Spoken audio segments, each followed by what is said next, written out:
नमस्कार विद्यार्थी मित्रांनो, मी सुशील सोनवणे आपले A1 IAS अकॅडमीच्या या ऑनलाईन प्लॅटफॉर्ममध्ये स्वागत करतो.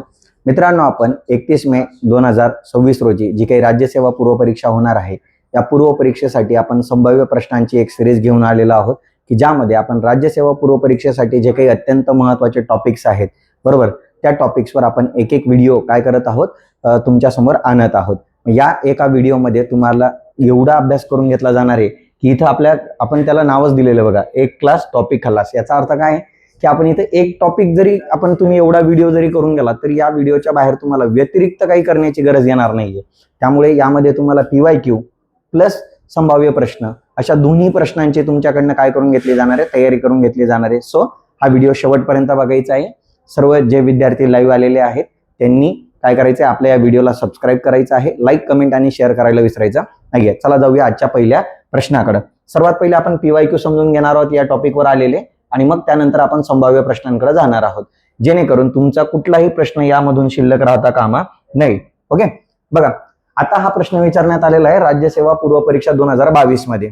ओके, काय प्रश्न विचारलेला होता की भारतातील भाववाढीमध्ये पुरवठा बाजूच्या घटकांचं प्राबल्य आहे. म्हणजे भारतामध्ये जी काही भाववाढ निर्माण होत आहे, किंमत वाढ निर्माण होत आहे, तर याला जास्तीत जास्त जबाबदार कोणती बाजू आहे? पुरवठा. कारण की वस्तूंच्या किमती वाढण्याला मागणी आणि पुरवठा या दोन गोष्टी कारणीभूत असतात. मग त्यापैकी भारतासाठी पुरवठाची बाजू महत्वाची आहे. पुरवठ्याच्या बाजूकडनं जास्तीत जास्त महागाई काय होते, निर्माण होते, असं या वाक्याला सांगायचं आहे. मग यासाठी खालील दीर्घकालीन धोरणं कोणकोणती धोरणं उपयुक्त ठरू शकतात की आपल्याला पुरवठा बाजू आता कंट्रोल करायची आहे. ओके, मग पुरवठा बाजू कंट्रोल करायची असेल तर सर्वात पहिले आपल्याला उत्पादन बघा बरं का, बदलती उत्पादन रचना ठेवावी लागणार आहे. बरोबर, गरजेनुसार उत्पादनांमध्ये वाढ करता आली पाहिजे, गरजेनुसार उत्पादनांमध्ये काय करता आली पाहिजे, घट करता आली पाहिजे. दुसरं, नियोजित आयात धोरण आपल्याला आखावं लागणार आहे की एवढ्याच वस्तूंची आयात करायची, तेवढ्याच वस्तूंची आयात करायची. ओके, आयातीसाठी आपल्याला कोटा निश्चित करावा लागणार आहे, म्हणजे अ आणि ब दोघं पण येणार आहे. त्याच्यानंतर वाहतुकीवर जास्तीत जास्त भर द्यावा लागणार आहे.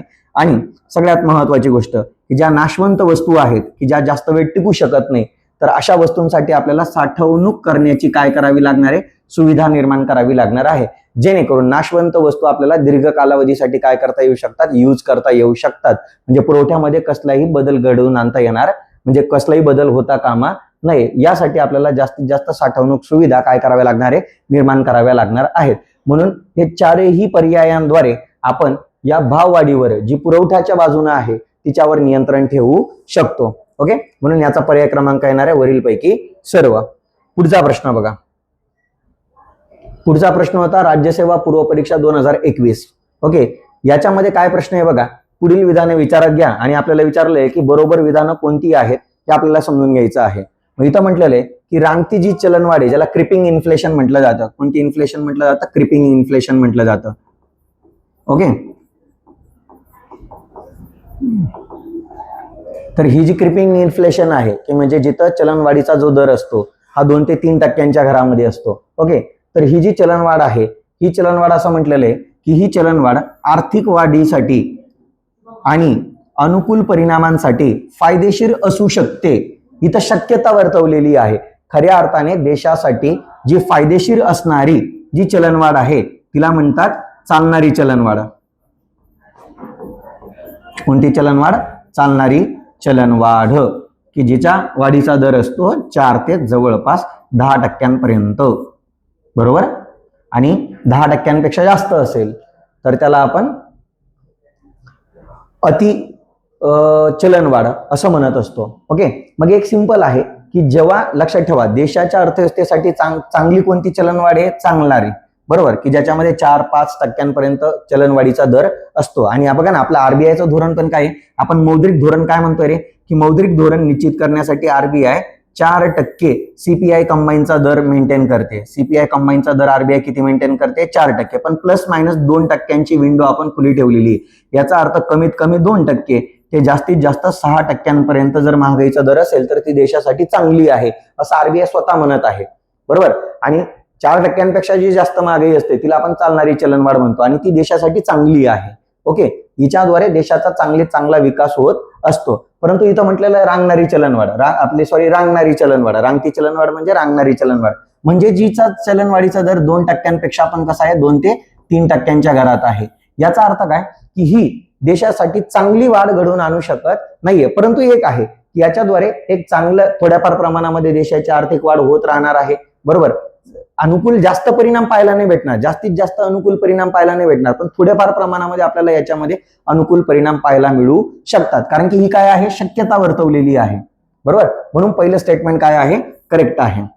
बरोबर, ठरू शकते, कारण की हिच्यामुळे जास्तीत जास्त बेरोजगारी निर्माण होऊ शकत नाही. बरोबर, पुढे बघा, चलनवाढीच्या काळात पैशाचं मूल्य वाढतं. तर लक्षात घ्या मित्रांनो, जेव्हा चलनवाढ निर्माण होते तेव्हा पैशाची किंमत काय झालेली असते, मूल्य म्हणजे काय, पैशाची किंमत काय झालेली असते, कमी झालेली असते. पैशाचे मूल्य काय होतं, कमी होतं. मग पैशाचं मूल्य केव्हा जास्त असतं, जेव्हा, लक्षात ठेवा, फॉर एक्झाम्पल तुम्हाला एक एक्झाम्पल घेऊन सांगतो. फॉर एक्झाम्पल तुमच्याकडे 100 रुपयाची नोट आहे. ओके, किती रुपयाची नोट आहे तुमच्याकडे, 100 रुपयाची नोट आहे. जेव्हा तुम्हाला या 100 रुपयाच्या नोटेमध्ये जास्तीत जास्त वस्तू विकत मिळतील, जास्तीत जास्त वस्तू, बघा बरं का, जेव्हा तुम्हाला या 100 रुपयामध्ये जास्तीत जास्त वस्तू खरेदी करता येतील तेव्हा म्हणायचं पैशाची मूल्य कसं आहे, जास्त आहे. मग फॉर एक्झाम्पल आपण असं कन्सिडर करूया की या 100 रुपयामध्ये तुम्हाला 20 रुपयाची एक, याप्रमाणे तुम्ही काय परचेस केल्या, 5 नोटबुक परचेस केल्या. बरोबर, किती नोटबुक परचेस केल्या, 5 नोटबुक परचेस केल्या. म्हणजे 100 रुपयाच्या एका नोटेमध्ये तुम्हाला 5 नोटबुक मिळत होत्या. ओके, बट आता समजा चलनवाढ निर्माण झाली, म्हणजे देशामध्ये महागाई निर्माण झाली, आणि जी एक नोटबुक, बघा बरं का, जी एक नोटबुक 20 रुपयाला मिळत होती ती आता 25 रुपयाला मिळायला लागली. किती रुपयाला मिळायला लागली, 25 रुपयाला मिळायला लागली. ओके, मग आता तुम्ही तीच 100 रुपयाची नोट घेऊन जा मार्केटमध्ये, आणि हीच 100 रुपयाची नोट मार्केटमध्ये घेऊन गेल्यावर तुम्हाला पूर्वी त्या 100 रुपयामध्ये 5 नोटबुक मिळत होते, आता किती नोटबुक मिळतील, 4च नोटबुक मिळतील तुम्हाला. याचा अर्थ काय झालं रे, की पूर्वी 100 रुपयामध्ये तुम्ही 5 नोटबुक म्हणजे जास्तीत जास्त वस्तू खरेदी करू शकत होता, परंतु आता त्याच 100 रुपयाच्या एका नोटेमध्ये तुम्हाला 4च नोटबुक मिळत आहेत. याचा अर्थ पैशाचं मूल्य काय झालं, कमी झालं. कारण की आधी पैशाचं मूल्य जास्त होतं म्हणून जास्त वस्तू मिळत होत्या, आता पैशाचं मूल्य कमी झालं म्हणून कमी वस्तू मिळत आहेत. पण नोट तर तेवढीच आहे ना, नोट तर 100 रुपयाची आहे. याचा अर्थ जेव्हा पैशाच्या एका नगामध्ये तुम्हाला जास्तीत जास्त वस्तू खरेदी करता येतात तेव्हा पैशाचं मूल्य जास्त असतं. परंतु जेव्हा चलनवाढ निर्माण होते, काय होते, चलनवाढ निर्माण होते, तर वस्तूंच्या किमती वाढून जातात. बरोबर, जसं 20 रुपयाची नोटबुक होती 25 ला झाली, म्हणून 100 रुपयामध्ये अगोदर 5 नोटबुक येत होत्या, आता 4च यायला लागल्या. म्हणजे वस्तू कशा यायला लागल्या, कमीत कमी खरेदी करता यायला लागल्या, म्हणून पैशाचं मूल्य काय होऊन जातं, कमी होऊन जातं. आणि इथं म्हटलेलं आहे चलनवाढीच्या काळात पैशाचं मूल्य वाढतं, तर हे स्टेटमेंट काय आहे, चुकीचं झालेलं आहे. ओके, मग इलिमिनेशन मेथडचा यूज करा. बघा, इथं ब स्टेटमेंट आहे, याला चुकलं, इथं ब स्टेटमेंट आहे, हे चुकलं. 2 पर्याय तुमचे ऑटोमॅटिक इलिमिनेट झालेले आहे. ओके, मग आता तुमचं ए पर्याय तर परफेक्ट बरोबर आहे, म्हणून ऑप्शन नंबर 1 येऊ शकतो. परंतु इथं आणखी बघा, एक ए आणि सी चा ऑप्शन दिसतोय. मग फक्त सी चा ऑप्शन चेक करूया आपण, की चलनवाढ ही ऋणकोला लाभदायक असते. तर हे स्टेटमेंट अगदी करेक्ट आहे. नेमकं होतं काय, पहिले आपण डी स्टेटमेंट चेक करून घेऊ आणि मग आपण सी स्टेटमेंटकडे जाऊया. बघा, चलनवाढीमुळे उत्पन्नातील विषमता कमी होते. बरोबर, आता चलनवाढ जेव्हा, लक्षात घ्या मित्रांनो, जेव्हा चलनवाढ निर्माण होते तेव्हा काही लोकांचं उत्पन्न खूप जास्त वाढून जातं, पण काही लोकांना स्वतःच्या बेसिक गरजा सुद्धा पूर्ण करता येत नाही, कारण की त्यांचं उत्पन्न फारसं तेवढं वाढत नाही. मग त्याच्यामुळे काय होतं की देशामध्ये उत्पन्नामध्ये विषमता उलट काय होऊन जाते, वाढून जाते. बरोबर, मग इथं काय म्हटलेलं की कमी होते, कमी होते हे विधान चुकीचं आहे. उलट काय व्हायला पाहिजे, चलनवाढीमुळे उत्पन्नामधील विषमता काय होऊन जाते, वाढून जाते. जो गरीब आहे तो आणखी गरीब बनत चालतो आणि जो श्रीमंत आहे तो आणखी काय बनत चालतो, श्रीमंत बनत चालतो. हा महागाईचा परिणाम आहे. ओके, हा कोणाचा परिणाम आहे, महागाईचा. परंतु इथं म्हटलेल्या उत्पन्नामधील जी विषमता आहे ती कमी होते, तर हे वाक्य काय आहे, चुकीचं आहे. म्हणजे ड स्टेटमेंट तर चुकीचंच आहे. मग आता सी स्टेटमेंट का बरोबर आहे ते एक चेक करूया. मग जेव्हा चलनवाढ निर्माण होते, बघा बरं का मित्रांनो, ऋणको म्हणजे कोण, ज्याने कर्ज घेतलेलं आहे. ऋणको म्हणजे कोण, ज्याने कर्ज घेतलेलं आहे असा व्यक्ती. मग मला सांगा मित्रांनो, ज्याने कर्ज घेतलेलं आहे तो चलनवाढीच्या काळामध्ये काय करतोय, कर्जाची परतफेड करतोय. म्हणजे समजा मी कर्ज घेतलेलं आहे आणि आता चलनवाढ निर्माण झालेली आहे, बरोबर, आणि मी बँकेला आता पैसे काय करतोय, परत करतोय. बघा मित्रांनो, जेव्हा मी बँकेकडनं कर्ज घेतलं होतं तेव्हा अर्थव्यवस्थेमध्ये चलनवाढ नव्हती. त्याच्यामुळे काय होतं की समजा मी बँकेकडनं 100 रुपये कर्ज घेतलं होतं, तर जेव्हा मी कर्ज घेतलं तेव्हा मला 100 रुपयामध्ये 5 नोटबुक मिळत होत्या. बरोबर, आता चलनवाढ निर्माण झाली. ओके, आणि आता एक नोटबुक जी 20 रुपयाला मिळत होती ती 25 रुपये झाली. म्हणजे आता 100 रुपयामध्ये किती नोटबुक येतील, 4 नोटबुक येतील, बरोबर. आणि विचार करा, अशा वेळी जेव्हा चलनवाढ निर्माण झालेली आहे, मी आता हे 100 रुपये जे कर्ज घेतलं होतं बँकेकडून, ते बँकेला 100 रुपये मी परत केले. आता बँकेच्या खिशात चलनवाढीच्या काळात 100 रुपये पडले, बरोबर. तर बँकेला किती नोटबुक मिळतील मित्रांनो? तर बँकेला किती नोटबुक मिळणार आहे? आता फक्त 4च. याचा अर्थ काय? जेव्हा ऋणको चलनवाढीच्या काळात बँकेला कर्जाची परतफेड करतो, तेव्हा तो पैशाचं मूल्य कसं झालेलं असतं? कमी झालेलं असतं. तेव्हा पैशाचं मूल्य काय झालेलं असतं?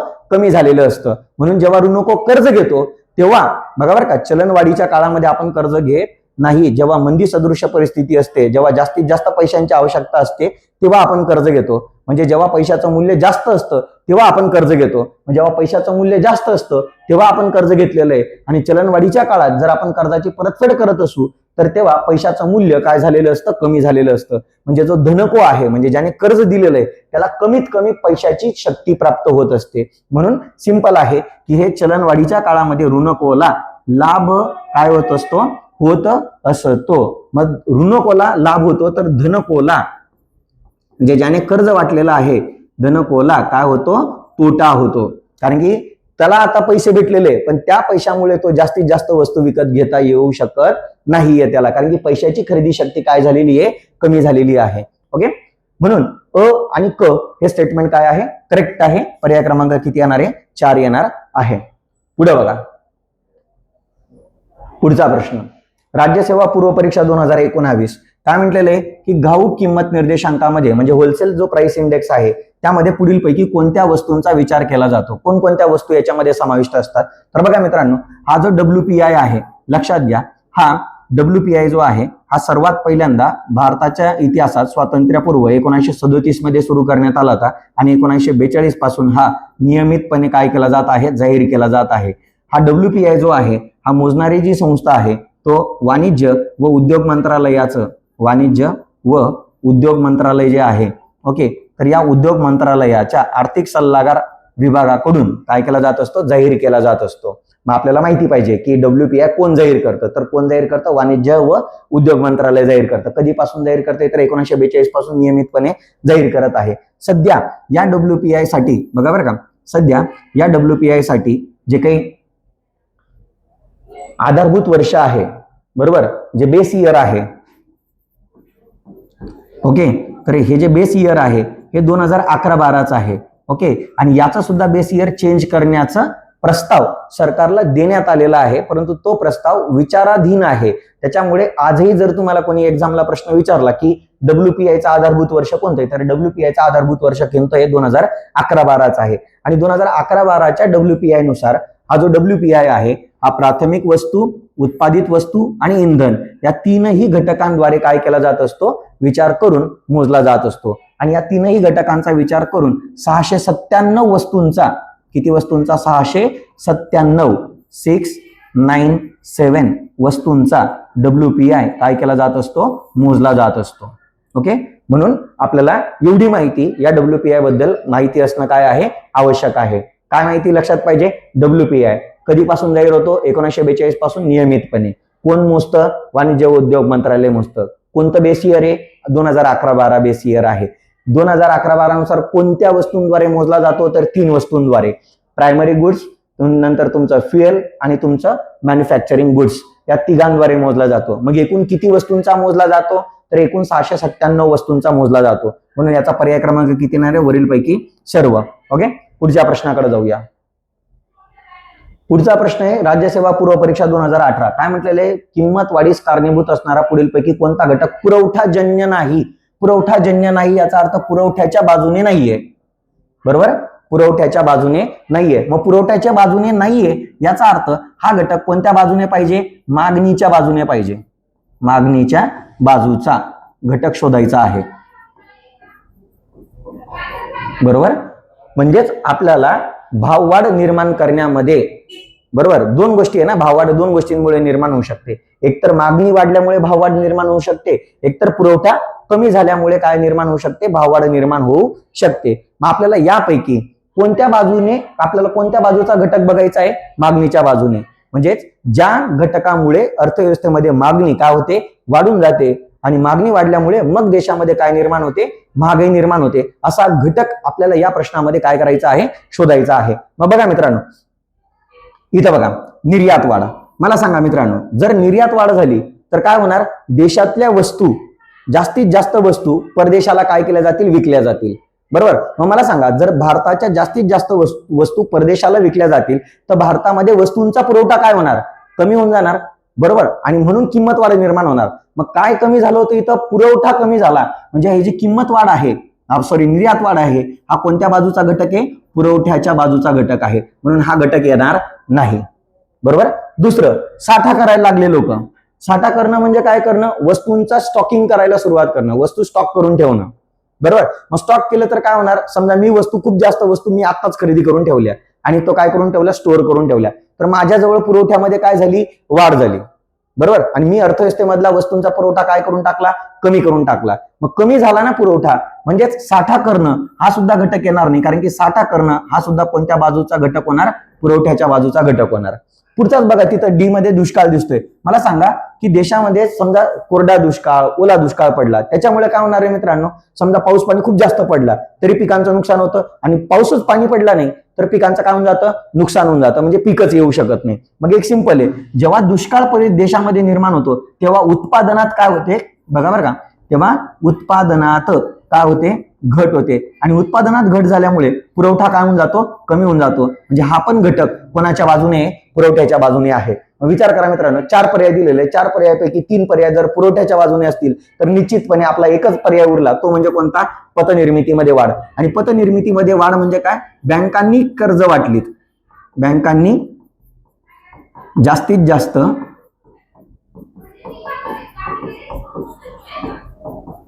कर्जे वाटलीत,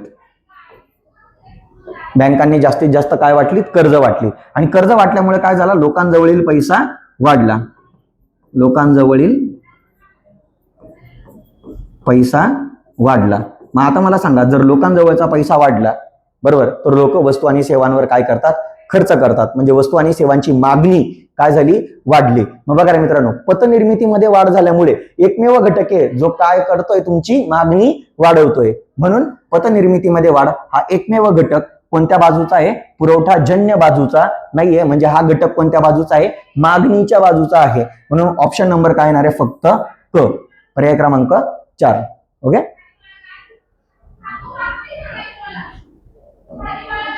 पुढे बघा, राज्यसेवा पूर्व परीक्षा 2015 मध्ये काय प्रश्न विचारलेला आहे की भारतीय रिझर्व्ह बँकेच्या चलन निर्मिती विभागास कायमस्वरूपी किमान किती रुपयांचा सुवर्ण साठा ठेवणं गरजेचं आहे. तुम्हाला माहिती आहे मित्रांनो, आपण 1956 ला काय केलेलं आहे, एकदाच किमान निधी पद्धतीचा वापर केलेला आहे, किमान निधी पद्धतीचा वापर केलेला आहे. आणि या पद्धतीनुसार आपण सध्या चलन निर्मिती करतोय. मग आपण किमान निधी किती कोटी रुपयांचा निर्माण केलेला आहे, तर 200 कोटी रुपयांचा निर्माण केलेला आहे 1956 ला. एकदाच 200 कोटींचा एक निधी आपण एकदाच तयार केलेला आहे.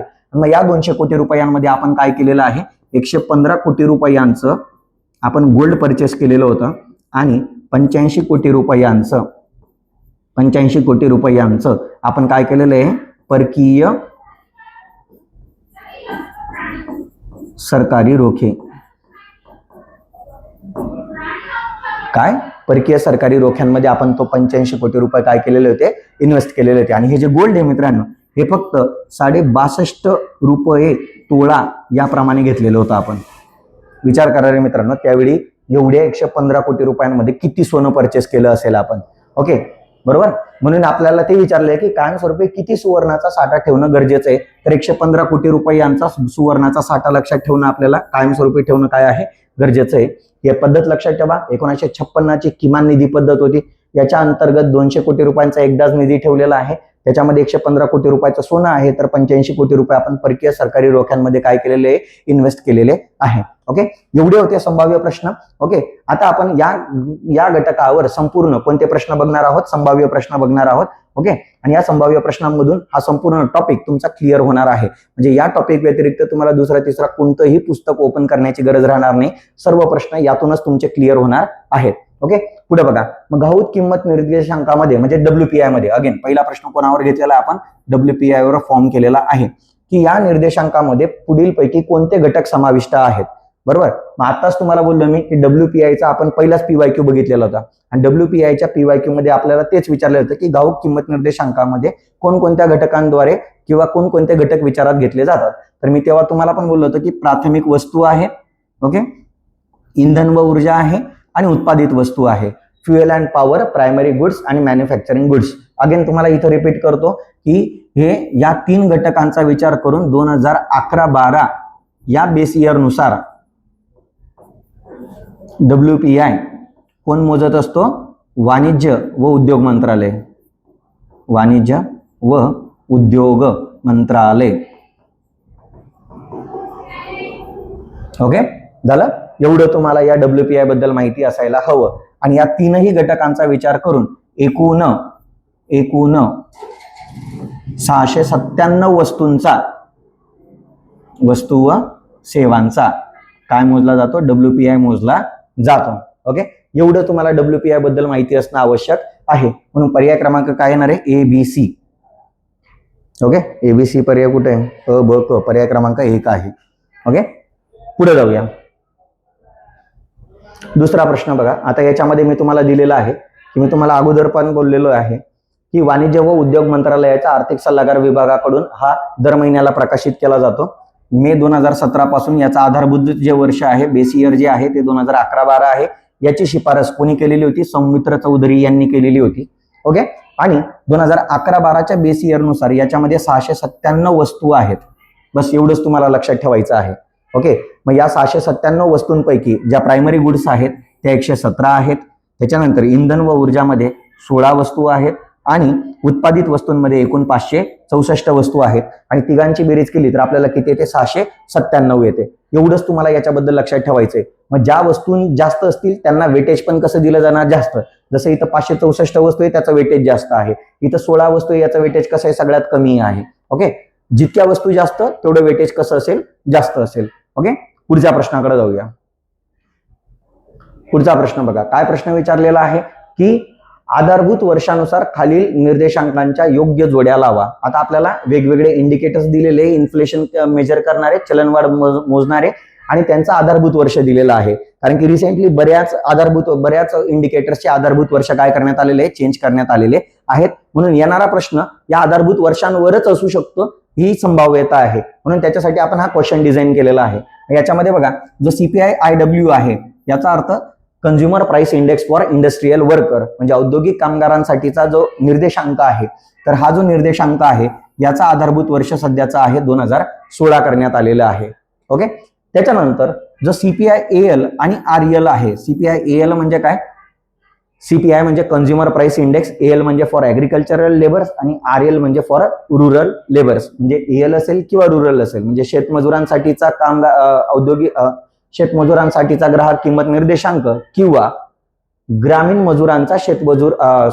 मजुरांचा ग्राहक किंमत निर्देशांक, या दोघांसाठी पण जे आधारभूत वर्ष आहे ते सध्या किती करण्यात आलेले? 2019 करण्यात आलेलं आहे. ओके, त्याच्यानंतर जो CPI कंबाईन आहे म्हणजेच काय? या CPI बघा बरं का, CPI अगेन आपण 2 प्रकारे मोजू शकतो. हा जो CPI आहे, CPI हा अर्बन भागाचा वेगळा आणि CPI रुरल भागाचा वेगळा. आणि जेव्हा आपण या दोघांचा ऍव्हरेज घेतो तेव्हा त्याला काय म्हटलं जातं? CPI कंबाईन म्हटलं जातं. म्हणजे ग्रामीण भागाचा सेपरेट ग्राहक किंमत निर्देशांक काढायचा, शहरी भागाचा सेपरेट ग्राहक किंमत निर्देशांक काढायचा आणि दोघांचा ऍव्हरेज घेतला तर आपल्याला काय प्राप्त होत असतो? CPI कंबाईन प्राप्त होत असतो. आणि हा जो CPI कंबाईन आहे त्याचं सध्याचं जे आधारभूत वर्ष आहे ते कोणतं आहे? 2024 आहे. आणि लास्ट हा जो WPI आहे, आताच आपण चेक केलं की WPIचा आधारभूत वर्ष कोणतं आहे? 2011-12 आहे. ओके, तर दुसरी एक महत्वाची गोष्ट, हे जे 2 महत्वाचे घटक आहेत, कोण कोण? CPI-IW, CPI-AL आणि CPI-RL, हे जे आहे हे भारतातलं श्रम ब्युरो नावाची म्हणजे लेबर ब्युरो नावाची जी काही संस्था आहे या संस्थेद्वारे मोजला जात आहे. कोणत्या संस्थेद्वारे मोजला जातोय? श्रम ब्युरो नावाच्या संस्थेद्वारे मोजला जात आहे. CPI कंबाईन जो आहे हा CPI combine national statistical office NSO या संस्थेद्वारे मोजला जात आहे. ओके, आणि हा जो WPI आहे हा WPI सुद्धा उद्योग व वाणिज्य मंत्रालयाकडून, वाणिज्य व उद्योग मंत्रालय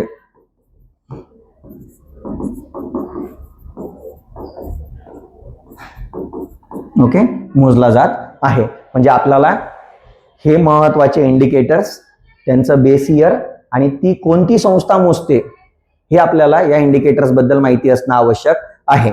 ओके, आणि यांच्यातल्या वस्तू, यांच्यातल्या आपल्याला काय माहिती पाहिजे, वस्तू, की सीपीआय आयडब्ल्यू किती वस्तूंसाठी मोजला जातो, सीपीआय एएल आणि आरएल किती वस्तूंसाठी मोजला जातो, सीपीआय कंबाईन किती वस्तूंसाठी मोजला जातो आणि डब्ल्यूपीआय किती वस्तूंसाठी मोजला जातो.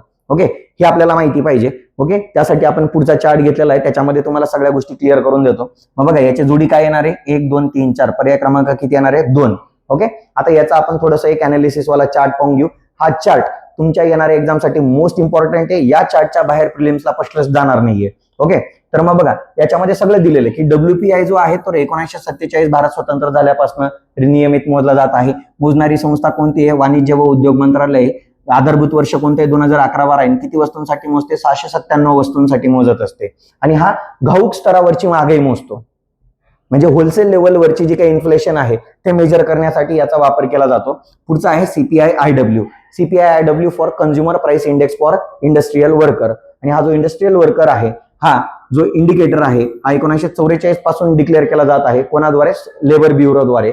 आणि याचा सध्याचा बेस एरिया 2016. आणि हा एकूण किती वस्तूंचा मोजला जातोय, 463 वस्तूंचा मोजला जात आहे. आणि याचा जो वापर आहे मित्रांनो, तर लक्षात घ्या, याचा वापर तर सरकारी कर्मचाऱ्यांचा, जे गव्हर्नमेंट एम्प्लॉई आहे, गव्हर्नमेंट एम्प्लॉई जे काही आहे, या गव्हर्नमेंट एम्प्लॉईची सॅलरी निश्चित करण्यासाठी याचा वापर केला जातो. म्हणजे आता जो 8वा वेतन आयोग लागू होणार आहे, तर तो 8वा वेतन आयोग कोणत्या निर्देशांकानुसार, महागाईच्या निर्देशांकानुसार पगारामध्ये वाढ करणार आहे, तर त्याचं उत्तर असणार आहे सीपीआय आयडब्ल्यू. बरोबर, सरकारी कर्मचाऱ्यांच्या पगारामध्ये वाढ कोणत्या इंडिकेटरनुसार होते, सीपीआय आयडब्ल्यू नुसार होते. मग तो सीपीआय आयडब्ल्यू 1944 पासून श्रम ब्युरो मोजते. सध्याचं बेस इयर 2016 आहे. किती वस्तूंचा मोजते, 663 वस्तूंचा मोजते. त्याच्यानंतर सीपीआय एएल आणि आरएल दोघांची सुरुवात 1964 झाली आहे. दोघं पण श्रम ब्युरो नावाची संस्था मोजते. दोघांसाठी पण बेस इयर किती 2019 आणि दोघांसाठी पण वस्तू किती आहेत, 150 ते 200 वस्तू आहेत. ओके, नवीन आधारभूत वर्षानुसार 150 ते 200 वस्तू देण्यात आलेल्या आहे. आणि सीपीआय जो कंबाईन आहे, हा जानेवारी 2011 पासून प्रकाशित केला जातोय. प्रकाशित करणारी संस्था नॅशनल स्टॅटिस्टिकल ऑफिस आहे. आणि याचा सध्याचं जे बेस इयर आहे ते 2024 आहे. आणि याच्यानुसार 358 वस्तू,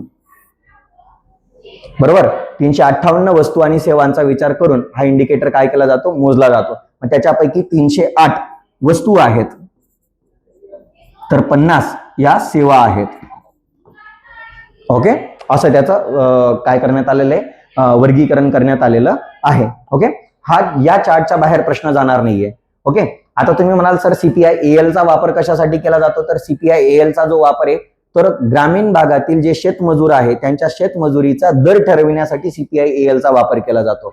दुसरं, सीपीआय जो आरएल आहे, मग ग्रामीण भागामधले जे काही इतर मजूर आहेत, बरोबर, रुरल लेबर्स म्हटलेलं आहे ना, मग ग्रामीण भागामध्ये अनेक बांधकाम मजूर आहेत, त्याच्यानंतर तुमचे शेतमजूर पण येतात त्यांच्यामध्ये, त्याच्यानंतर तुमचं गवंडी काम करणारे आहेत, सुतार काम करणारे, लोहार काम करणारे, कुंभार काम करणारे, यांचा सुद्धा मजुरीचा दर ठरला पाहिजे. तो मजुरीचा दर ठरवण्यासाठी सीपीआय आरएलचा वापर करतात. आणि लास्ट, सीपीआय कंबाईनचा जो दर आहे, हा दर मौद्रिक धोरण ठरवण्यासाठी करत असतात. मौद्रिक धोरण ठरविण्यासाठी याचा वापर आरबीआय करत असते. म्हणजे याच्याद्वारेच देशातली महागाई काय केली जात असते, कंट्रोल केली जात असते. ओके, झालंय क्लिअर. या चार्टच्या बाहेर प्रश्न जाणार नाही. हा चार्ट पाठ करून टाकायचा आहे. पुढे बघा, पुढचा प्रश्न काय म्हटलेला आहे, निर्देशांक आणि या निर्देशांकांना मोजणारी संस्था यांच्या योग्य जोड्या कोणत्या.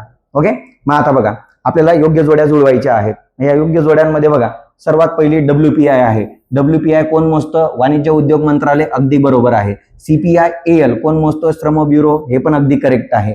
नंतर आयआयपी, इंडेक्स ऑफ इंडस्ट्रियल प्रोडक्शन, कोणता, इंडेक्स ऑफ इंडस्ट्रियल प्रोडक्शन, ज्याला औद्योगिक उत्पादनांचा निर्देशांक म्हटला जातो. ओके, हा जो आयआयपी आहे, ही कोण मोजतं, राष्ट्रीय सांख्यिकीय कार्यालय म्हणजेच नॅशनल स्टॅटिस्टिकल ऑफिस, हे सुद्धा बरोबर आहे. एचपीआय, ज्याला हाऊसिंग प्राइस इंडेक्स म्हणतात, हाऊसिंग प्राइस इंडेक्स, हा जो हाऊसिंग प्राइस इंडेक्स आहे हे मोजण्याचं काम कोण करतं? आरबीआय करत असते. म्हणजे चारीच्या चारी जोड्या योग्यरित्या जुळलेल्या आहे, एकही जोडी चुकीची नाहीये, म्हणून उत्तर येणारे वरीलपैकी सर्व. ओके. आणि याच्याबद्दल परत रिपीट तेच करायचं आहे. WPI कोणती संस्था मोजते? बरोबर. सध्याचं बेस इयर किती आहे? ELचं बेस इयर किती आहे? IIPचं बेस इयर किती आहे? HPIचं बेस इयर किती आहे? ओके. पुढे बघा, पुढचा प्रश्न बघा, चौथा प्रश्न, की जेव्हा काय म्हटलेलं आहे, महागाई हा उत्पादन घटकांच्या किमतीतील वाढीचा परिणाम असतो तेव्हा त्याचा परिणाम डॅश डॅश असतो. बरोबर. म्हणजे एक कन्सेप्ट आहे की या कन्सेप्टमध्ये तुम्हाला काय म्हटलंय की जेव्हा देशामध्ये महागाई निर्माण होते, बरोबर, देशामध्ये काय निर्माण होते? महागाई निर्माण होते. आणि ही महागाई निर्माण होण्याला कोणतं कारण देण्यात आलेलं आहे? तर ते कारण दिलेलं आहे उत्पादनाच्या घटकांच्या किमतीमध्ये झालेली वाढ. म्हणजेच काय? फॉर एक्झाम्पल मला मोबाईल तयार करायचा आहे, बरोबर. तर मोबाईल तयार करण्यासाठी मला कॅमेरा लागणार आहे, रॅम लागणार आहे, रोम लागणार आहे, बरोबर, टच स्क्रीन लागणार आहे, बरोबर. तर हे घटक लागणार आहे. मग जेव्हा हे घटक महाग होतील, बरोबर, तेव्हा काय होणार? मोबाईलची किंमत पण महाग होणार. म्हणजे जेव्हा सिंपल आहे, इनपुटला जो कच्चा माल आहे, बघा बरं का, जो कच्चा माल यूज करणारे आपण, रॉ मटेरियल, ओके, जेव्हा या रॉ मटेरियलचा भाव वाढेल, साधी गोष्ट आहे, जेव्हा कच्च्या मालाच्या किमती वाढतील तेव्हा साधी गोष्ट आहे ना, उत्पादनाचा खर्च काय होऊन जाणार? वाढून जाणार. फॉर एक्झाम्पल, मला जर कच्चा माल महाग मिळालेला आहे, तर या कच्च्या मालाचा वापर करून मी जी वस्तू तयार करणार आहे त्या वस्तूचा भाव सुद्धा कसा ठेवणार आहे? मी जास्त, कारण की मला उत्पादन घेणं परवडणार नाही. म्हणून सिंपल आहे, जेव्हा कच्च्या मालाचा भाव वाढतो आणि कच्च्या मालाचा भाव वाढल्यामुळे अंतिम वस्तूचा भाव वाढतो, अंतिम वस्तूंच्या काय वाढतात? किमती वाढतात, बरोबर. तर तेव्हा हा कोणत्या याचा परिणाम आहे आपल्याला विचारलेलं आहे की हे कोणत्या प्रकारचं इन्फ्लेशन आहे? मग लक्षात घ्या की जेव्हा उत्पादनाचा खर्च वाढतो, कोणता खर्च वाढतो? उत्पादन खर्च वाढतो. उत्पादन खर्च वाढतो. जेव्हा उत्पादनाचा खर्च वाढतो आणि त्यामुळे महागाई निर्माण होते, बरोबर, त्याच्यामुळे काय निर्माण होते? महागाई निर्माण होते. तर अशा प्रकारच्या महागाईला बघा बरं का काय झालेलं, काय म्हणतात? खर्च दाब निर्मित चलनवाढ म्हणतात. काय करतोय? खर्च प्रेशराईज करतोय आपल्याला अंतिम वस्तूच्या किमती वाढवण्यासाठी. मग अंतिम वस्तूची किंमत का वाढते? कारण की आपला उत्पादनाचा खर्च काय होत चाललेला आहे? वाढत चाललेला आहे. वस्तू तयार करण्याचा खर्च जर जास्तीत जास्त असेल, बघा बरं का, वस्तू तयार करण्याचा खर्च जर जास्तीत जास्त असेल तर या खर्चामुळे उद्योजकाचा उत्पादनाचा खर्च वाढतो, त्याच्यामुळे तो अंतिम वस्तूच्या किमती पण कशा ठेवतो? जास्त ठेवतो. त्याच्यामुळे हा खर्च काय निर्माण करतोय? प्रेशर निर्माण करतोय. कशावरती? चलनवाढ निर्माण होण्यासाठी. कारण की कच्चा मालाचा भाव वाढला तर ऑटोमॅटिक कोणावर ताण निर्माण होणार आहे? अंतिम वस्तूंच्या किमतींवर ताण निर्माण होऊन काय निर्माण होणार आहे? चलनवाढ निर्माण होणार आहे. मग अशा प्रकारच्या इन्फ्लेशनला कॉस्ट पुश इन्फ्लेशन म्हटलेलं आहे. कॉस्ट म्हणजे काय? खर्च. उत्पादनाचा खर्च पुश करतोय कोणाला? इन्फ्लेशनला पुश करतोय, बरोबर. म्हणून याला कॉस्ट पुश इन्फ्लेशन म्हटलं जात आहे, बरोबर. कारण की उत्पादनाचा खर्च वाढल्यामुळेच अंतिम वस्तूची किंमत काय केली जाते? वाढवली जाते. म्हणून उत्पादनाच्या खर्चाने पुश केलेलं आहे काय? इन्फ्लेशन. म्हणून याला कॉस्ट पुश इन्फ्लेशन म्हटलं जातं. राहील लक्षात. पुढे जाऊन आपण डिमांड पुल इन्फ्लेशनचा वर पण क्वेश्चन घेतलेला आहे. सो हे इन्फ्लेशनचे प्रकार आहेत. कॉस्ट पुश इन्फ्लेशन काय राहतं, डिमांड पुल इन्फ्लेशन काय राहतं, बॉटलनेक इन्फ्लेशन काय राहतं, या सगळ्यांवर आपण क्वेश्चन घेतलेले आहेत. ओके. सगळ्या कन्सेप्ट आपण याच्यामध्ये क्लिअर करणार आहोत. सो इथं काय मी जास्त आता बोलत नाही, फक्त इथं लक्षात ठेवा की उत्पादन खर्च वाढल्यामुळे जेव्हा महागाई निर्माण होते तेव्हा कोणत्या प्रकारचं इन्फ्लेशन असतं? कॉस्ट पुश इन्फ्लेशन असतं, ज्याला खर्च दाब निर्मित चलनवाढ म्हटलं जातं. पुढचा प्रश्न बघा. मग उत्पादन खर्च वाढण्याला कोणकोणते कारण आहेत?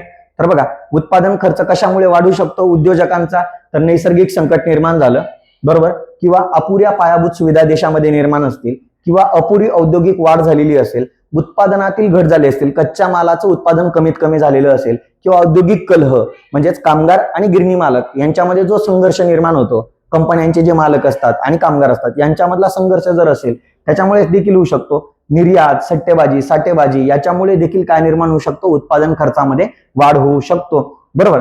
तर या सगळ्या कारणांमुळे जेव्हा अंतिम वस्तूच्या किमती वाढून देशामध्ये महागाई निर्माण होते तेव्हा त्याला खर्च दाब निर्मित चलनवाढ म्हणतात, कॉस्ट पुश इन्फ्लेशन म्हणतात. पुढचा प्रश्न बघा कोणावर आहे तर बघा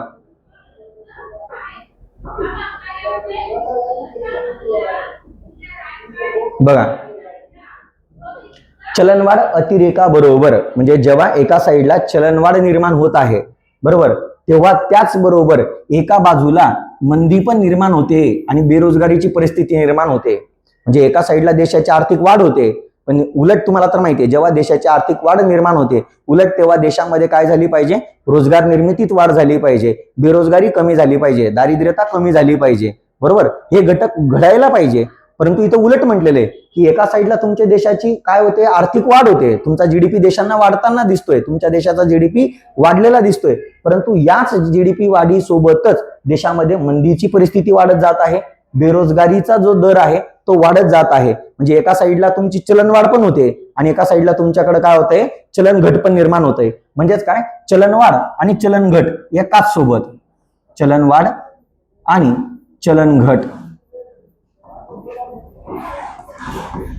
एकाच वेळी ज्यावेळी अर्थव्यवस्थेमध्ये पाहायला मिळतं बरोबर, की ज्यावेळी चलनवाढ आणि चलन घट अर्थव्यवस्थेमध्ये एकाच वेळी पाहायला मिळते तेव्हा अशा प्रकारच्या कन्सेप्टला काय म्हटलं जात आहे, स्टॅगफ्लेशन म्हटलं जात आहे. स्टॅगफ्लेशनचा अर्थ होतो चलन विस्तारात्मक चलन संकोच, म्हणजे एका साईडला चलन विस्तारत पण जात आहे आणि दुसऱ्या बाजूला तेच चलन काय केलं जात आहे, संकुचित केलं जात आहे. म्हणजे एका साईडला चलन वाढ होते आणि दुसऱ्या बाजूला काय होते, चलन घट निर्माण होत आहे. म्हणजे जेव्हा देशाच्या अर्थव्यवस्थेमध्ये चलनवाढ आणि चलन घट एकाच वेळी पाहायला मिळेल तेव्हा त्या कन्सेप्टला काय म्हटलं जातं, स्टॅगफ्लेशन म्हटलं जातं. ओके, हे कन्सेप्ट लक्षात ठेवा. चलनवाढ आणि चलन घट यांचं सह अस्तित्व म्हणजे काय, चलन विस्तारात्मक चलन संकोच, ज्याला आता मराठी नाव नका लक्षात ठेवू का, कारण की एमपीएससी आयोग या स्टॅगफ्लेशनला अनेक पर्यायी मराठी शब्दांचा वापर करते. सो इंग्लिशच कन्सेप्ट लक्षात ठेवा. काय नाव लक्षात ठेवा, स्टॅगफ्लेशन नाव लक्षात ठेवा. ओके, पुढचा प्रश्न बघा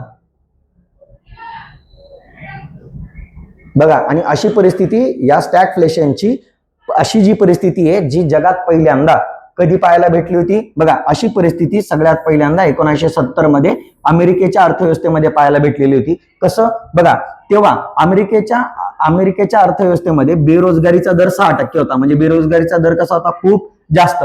जेव्हा बेरोजगारीचा दर जेव्हा जास्त असतो तेव्हा चलन घट झालेली असते. म्हणजे चलन घट कशी असते, खूप जास्त झालेली असते बरोबर. आणि दुसरं, सरासरी मुद्रास्फीतीचा दर म्हणजे चलनवाढीचा दर बघा रे, चलनवाढीचा दर किती आहे, 7%. याचा अर्थ हा पण कसा आहे, जास्त आहे. म्हणजे इकडे चलनवाढ पण दिसते जास्त आणि इकडे काय दिसते, चलन घट पण जास्त दिसते. म्हणजे एकाच वेळी अर्थव्यवस्थेमध्ये दोन घटक दिसत आहेत बरोबर. तुम्हाला माहिती आहे असं तर घडू नाही शकत, परंतु असं कधीच व्हायला नको. एकतर एका वेळी अर्थव्यवस्थेमध्ये चलनवाढ पाहिजे, एक तर अर्थव्यवस्थेमध्ये काय पाहिजे, चलन घट पाहिजे. ओके, तर आपल्याला नियंत्रण ठेवता येतं. पण जेव्हा अर्थव्यवस्थेमध्ये या दोन्ही घटका एकाच वेळी येतात बरोबर, त्यावेळी देशाच्या अर्थव्यवस्थेला स्टेबिलिटी प्राप्त करून द्यायला काय लागतो, वेळ लागतो. पुढे बघा, पुढचा प्रश्न बघा 6वा. उपभोग व गुंतवणुकीवरील वाढीव खर्चामुळे जेव्हा चलनवाढ निर्माण होते तेव्हा तिलाच डॅश डॅश म्हणून ओळखलं जातं. मग आता विचार करा, आता इथं काय वाढतोय, उपभोग खर्च वाढतोय आणि इथं कशावरचा खर्च वाढतोय, गुंतवणुकीवरचा खर्च वाढत जातोय. याचा अर्थ बघा रे मित्रांनो, मी जास्तीत जास्त वस्तू आणि सेवांचा उपभोग केव्हा घेणार, जेव्हा माझ्या खिशामध्ये पैसा जास्त असेल. मी जास्तीत जास्त गुंतवणूक केव्हा करू शकतो, जेव्हा माझा खिशामध्ये पैसा कसा असेल, जास्त असेल. मग एक सिंपल आहे, जेव्हा लोकांच्या खिशातला पैसा वाढत आहे बरोबर, लोकांच्या खिशातला पैसा वाढल्यामुळे जेव्हा लोकांचा उपभोग आणि गुंतवणुकीवरील खर्च वाढतो. म्हणजे काय सिंपल आहे ना, उपभोगावर खर्च वाढला म्हणजे काय, लोक वस्तू आणि सेवांवर खर्च करतील बरोबर. म्हणजे सिंपल आहे, लोकांच्या खिशातला पैसा वाढल्यामुळे जेव्हा लोक उपभोगावरचा खर्च वाढवतात बरोबर, त्याच्यामुळे काय होऊन जाते, मागणी खूपच प्रचंड वाढून जाते. याच्यामुळे मागणी काय होते रे, मागणी प्रचंड वाढते. पण ज्या पद्धतीने वाढते मागणी त्या पद्धतीने लगेचच पुरवठा वाढविणे शक्य नाही.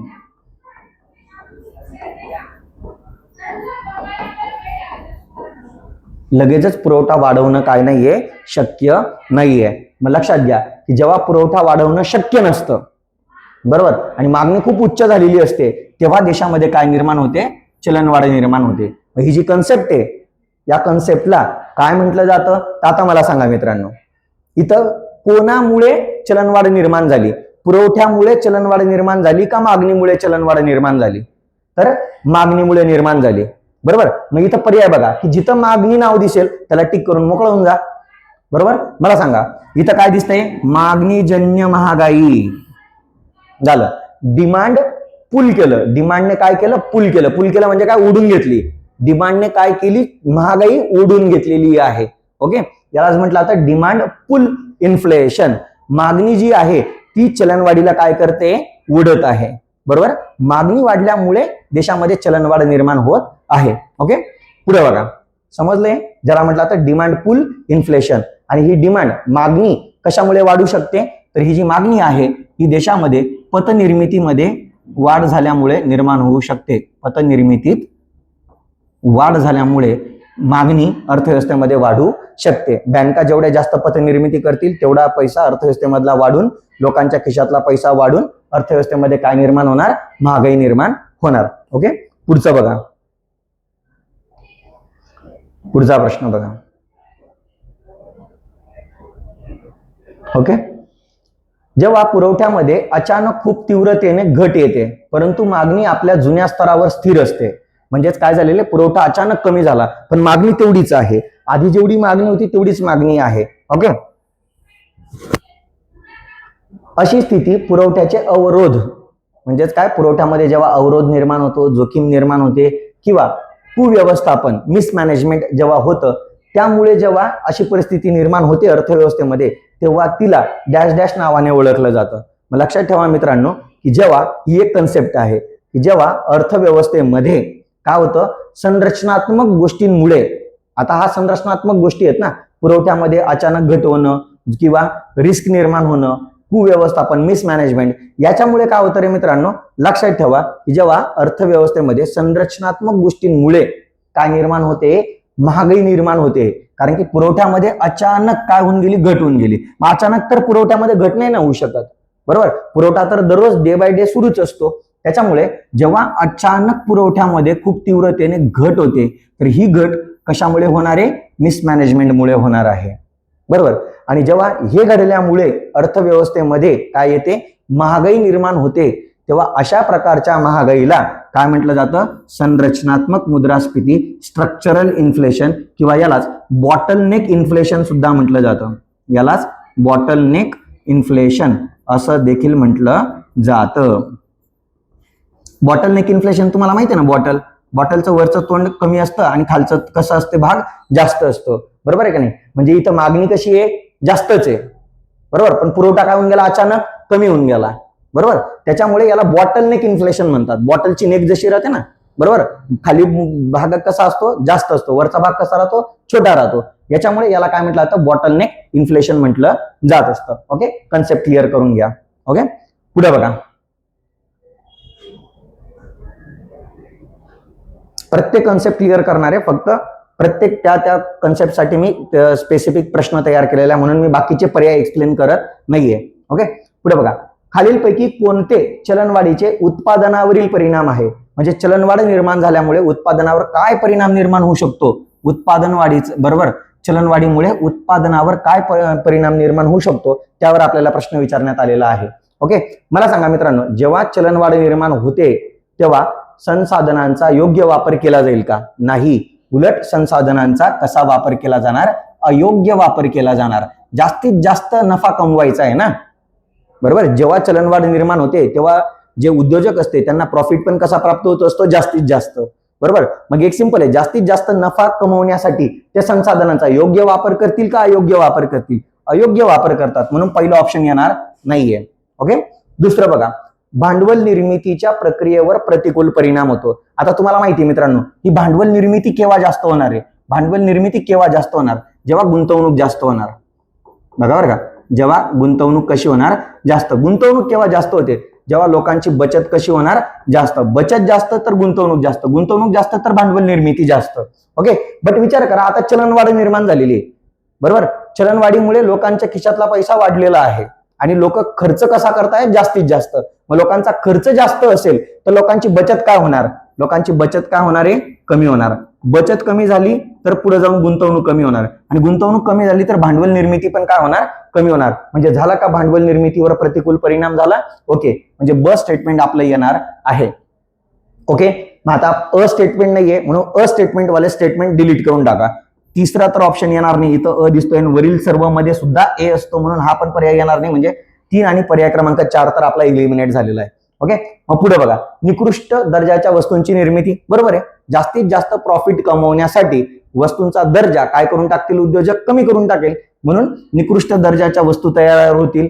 बरोबर, आणि लास्ट साठेबाजी आणि सट्टेबाजीला काय प्राप्त होत राहणार आहे, उत्तेजन मिळेल. कारण की जेवढा मी वस्तूंना काय करून ठेवेल, साठा करून ठेवेल, तेवढी जास्तीत जास्त अर्थव्यवस्थेमध्ये त्या वस्तूंची पुरवठा कमी होऊन त्या वस्तूंची मागणी काय होऊन जाणार, वाढून जाणार, आणि जसजशी मागणी वाढत जाणार तसं वस्तूंच्या किमती काय होत जातील, वाढत जातील. त्याच्यामुळे ब क ड हे तिघच्या तिघ ऑप्शन आपले असणार आहेत.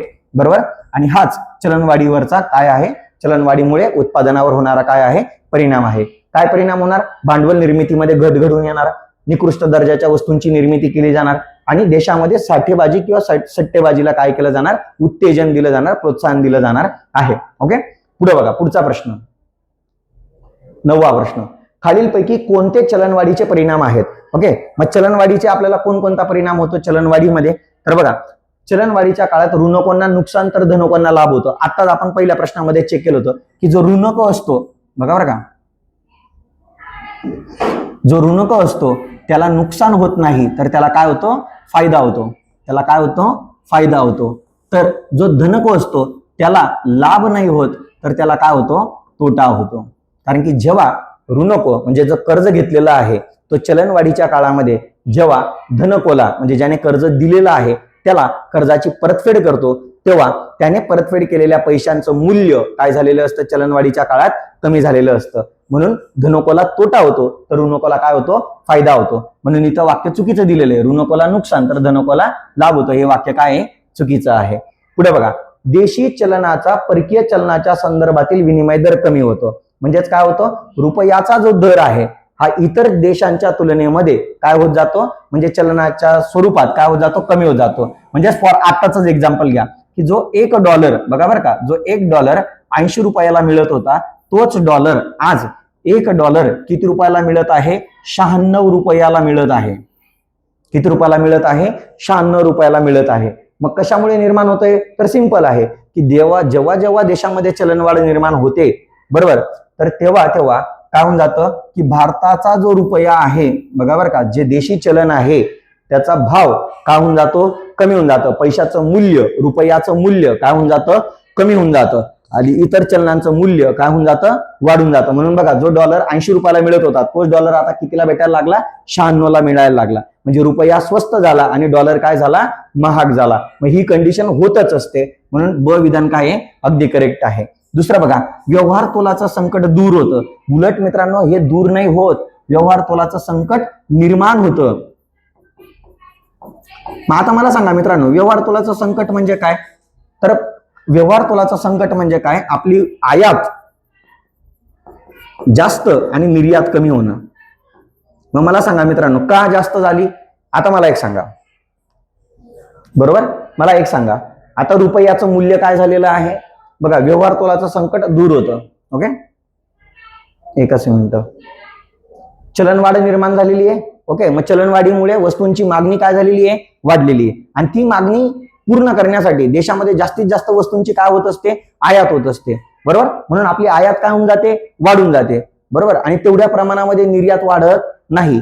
बरोबर, निर्यात वाढली नाही आणि आयात प्रचंड वाढून गेलेली आहे तुमची.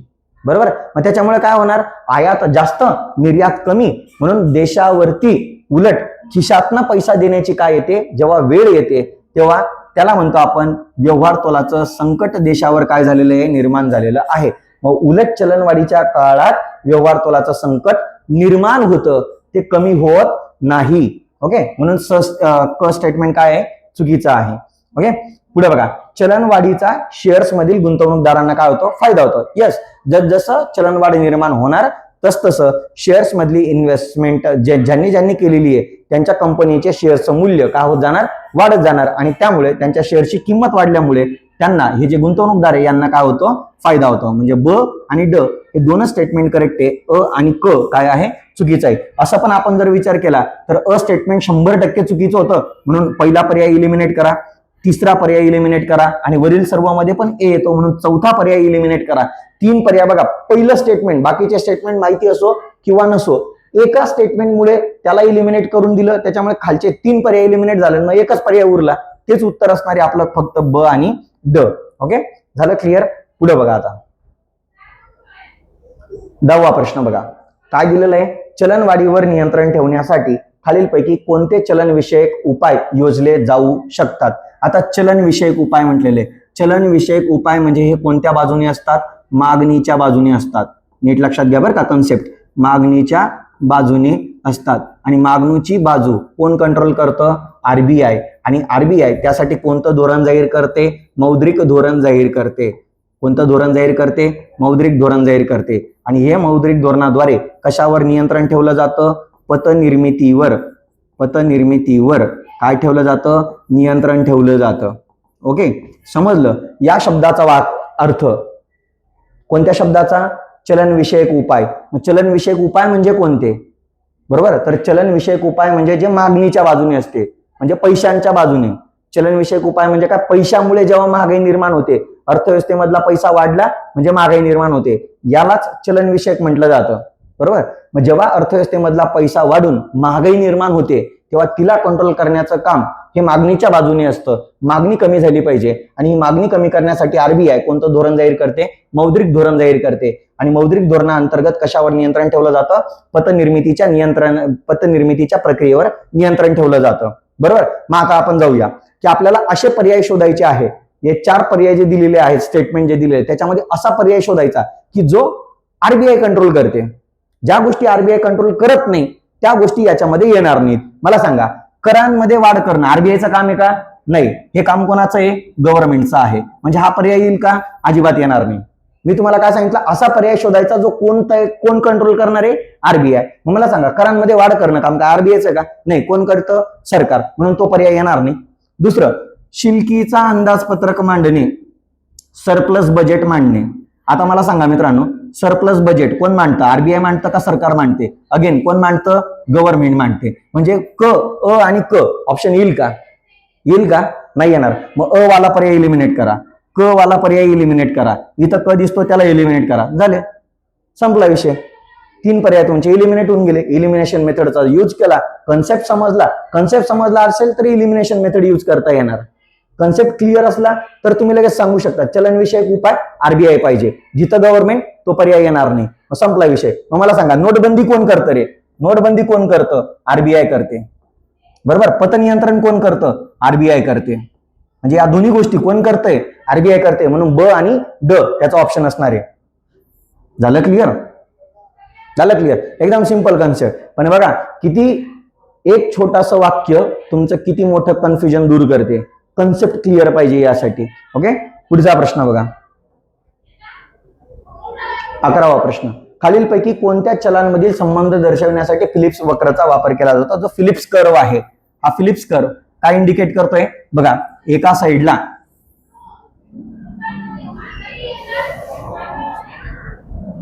साईडला चलनवाढीचा दर असतो, चलनवाढीचा दर, आणि एका साईडला बेरोजगारीचा दर असतो.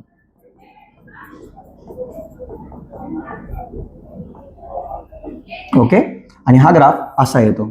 याचा अर्थ काय बघा मित्रांनो, जेव्हा चलनवाढ जास्त असते, म्हणजे आपण इथं असं कन्सिडर करूया, बरोबर. इथं 1 2 3 4 5%. ओके, बरोबर. आणि इथं बेरोजगारीचा दर 1 2 3 4 5. ओके, 1%, 2%, 3%, 4%, 5%. आणि हा तो ग्राफ आहे. ओके, की वाय ऍक्सिसला आपण काय घेतलेलं आहे, चलनवाढीचा दर, आणि एक्स ऍक्सिसला आपण काय घेतलेला आहे, बेरोजगारीचा दर घेतला. मग आपण फॉर एक्झाम्पल इथला कन्सिडर करूया मित्रांनो. बघा, हा पॉइंट कन्सिडर करूया आपण. ओके, हा पॉइंट. मला सांगा मित्रांनो, इथं चलनवाढीचा दर किती आहे, 4%, बरोबर. म्हणजे चलनवाढ कशी आहे, जास्त. पण ज्यावेळी चलनवाढ जास्त आहे त्यावेळी बेरोजगारीचा दर बघा कसा आहे, कमी आहे.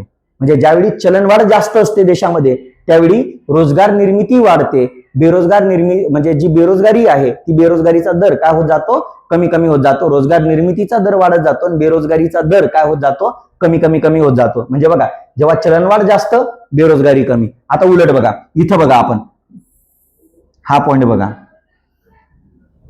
ओके, हा पॉइंट बघा, या पॉइंटला बघा रे, चलनवाढीचा दर किती आहे, 1% आहे.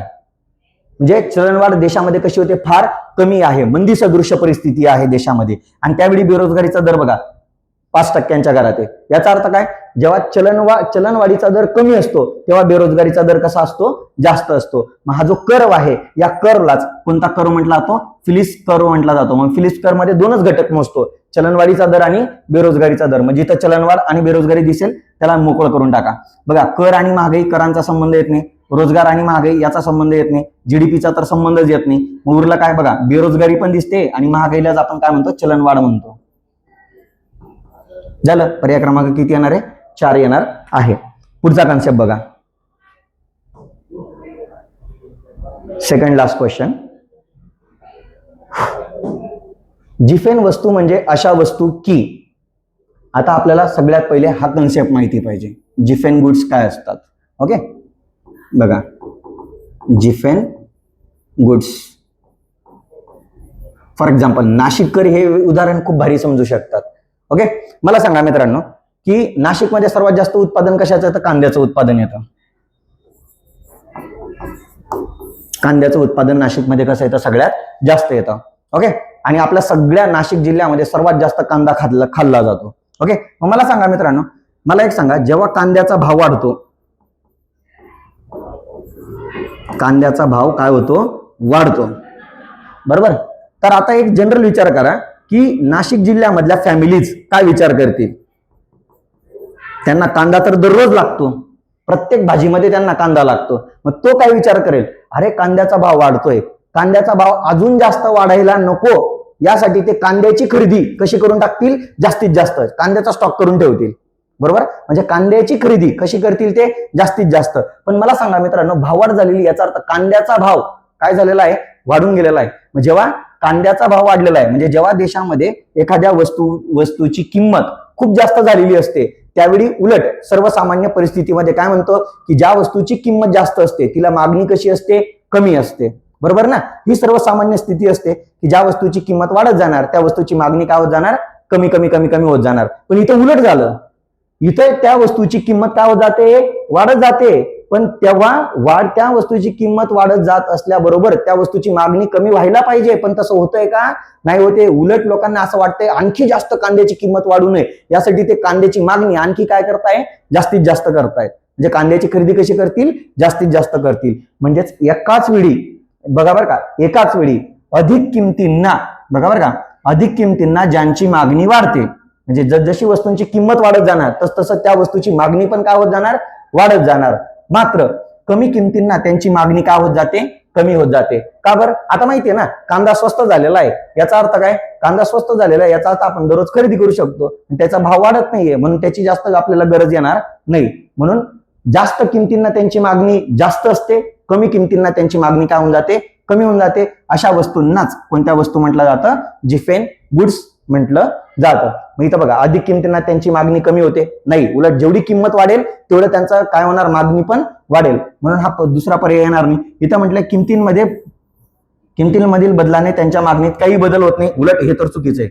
मागणी वाढते तर त्यांची, बघा, भाव वाढतोय तर मागणी पण वाढते, भाव कमी झाला तर मागणी पण कमी होते, म्हणजे बदल होतोय.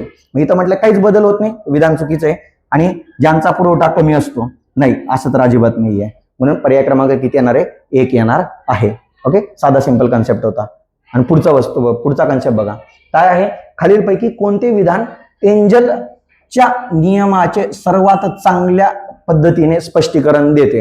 ओके, मग आता हा एंजल्स लॉ काय आहे.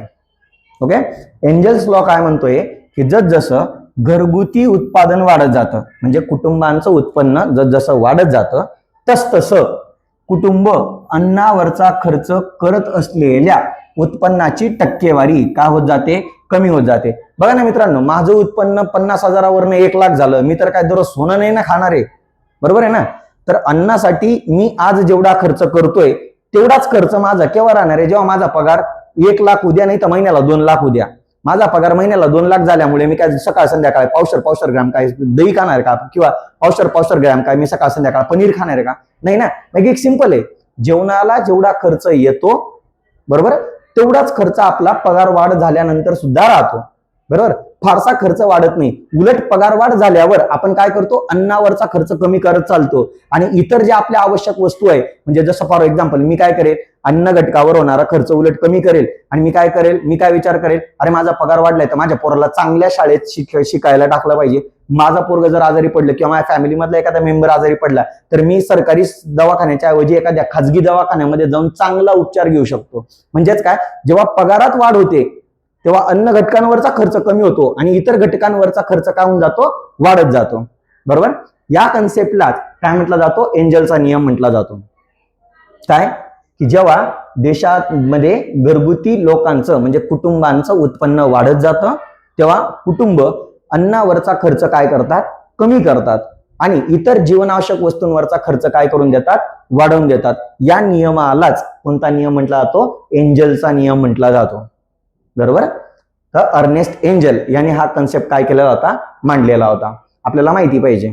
ओके, मग कशावरचा खर्च, कुटुंबांचा उत्पन्न वाढल्यामुळे अन्नावरचा खर्च कमी होत जातो आणि इतर जीवनावश्यक वस्तूंवरचा खर्च काय होत जातो, वाढत जातो. ओके, हा त्याच्या पाठीमागचा कन्सेप्ट आहे. पर्याय क्रमांक किती येणार आहे, 1 येणार आहे. ओके, पुढे बघा.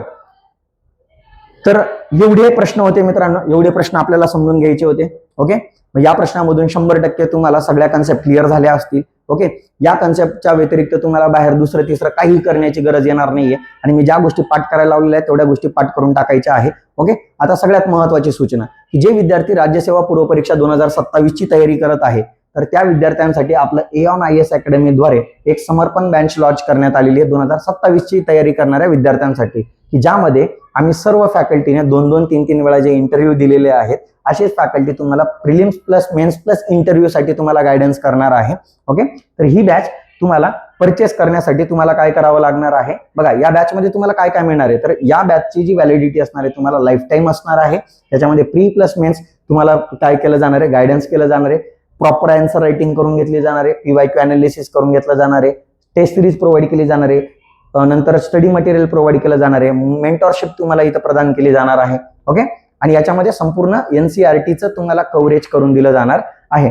सगळ्यात महत्वाची गोष्ट, मग आता तुम्हाला ही बॅच परचेस करण्यासाठी काय करावं लागेल, तर तुम्ही गुगल स्टोअरला किंवा ऍपल स्टोअरला जाऊन तुम्ही काय करायचं आहे, हे आपलं ऍप डाउनलोड करायचं आहे आणि ही बॅच परचेस करण्यासाठी कुठलेही तुम्हाला कोर्स जर परचेस करायचा असेल तर त्या कोर्ससाठी तुम्ही माझा कुपन कोड यूज करू शकतात, सुशील सर, आणि या कुपन कोडद्वारे तुम्हाला निश्चितपणे डिस्काउंट दिला जाणार आहे. ओके, पुढचं बघा. तर आता या सर्व लेक्चरच्या PDF प्राप्त करण्यासाठी तुम्हाला आपलं हे एऑन IAS अकॅडमीचं टेलिग्राम चॅनल आहे, याला तुम्हाला काय करायचंय, स्कॅन करून घ्यायचंय. म्हणजे आपल्या सर्व लेक्चरच्या PDFs किंवा जे काही महत्वाचे अपडेट्स आहेत ते आपण या टेलिग्रामला टाकत असतो. ओके, आपल्या ज्या 2 ब्रांचेस आहेत पुणे आणि नागपूर शहरामध्ये. ओके, आणि तुम्हाला जर ऍडमिशन घ्यायचं असेल तर तुम्ही या नंबरवर संपर्क साधून ऍडमिशन घेऊ शकतात. ओके, धन्यवाद मित्रांनो.